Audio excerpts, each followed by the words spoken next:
Supreme court of Pakistan की हिदायत पर municipal corporation Sohrab Goth town के इलाके एहसनाबाद चौक के अतराफ नाजायज तजावुजात के खिलाफ ऑपरेशन किया गया, जिसके दौरान महकमा इंतजाद और तजावुज़ के डायरेक्टर नज़ीर सोमरो ने सड़क और फुटपाथों पर कायम पान के केबिन, 2 गन्ने की मशीनें, 3 बर्गर के केबिन, बड़ी तादाद में ठेले और छपड़े और होटल को फारिग कर दिया और सड़कों की फुटपाथ को आवाम के लिए खोल दिया। इस दौरान महकमा नाजायज तजावुजात के डायरेक्टर ऑपरेशन भी निगरानी कर रहे थे।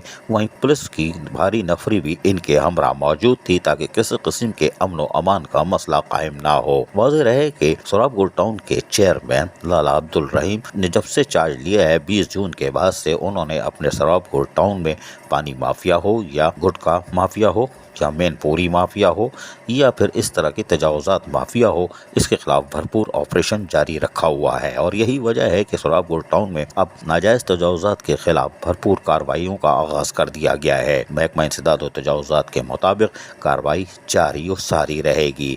अब और इस यकीनी तौर पर आज तो पान के केबिन, गन्ने और बर्गर के केबिन उठे हैं और ठेले और छपड़े तो उठ गए हैं, लेकिन जो गैर कानूनी होटल्स बनाए गए हैं उनको भी कुछ तो तोड़ा गया है, लेकिन बाकी की कार्रवाई तेजी से जारी रखी जाएगी। अजीज आरिफ, KBS बल्दियाती न्यूज़ कराची। ऐसी ही खूबसूरत वीडियोस फ्यूचर में हासिल करने के लिए रेड बटन पर क्लिक करके और बेल आइकॉन को प्रेस करके हम सबके सब्सक्राइबर बनना मत भूलिए।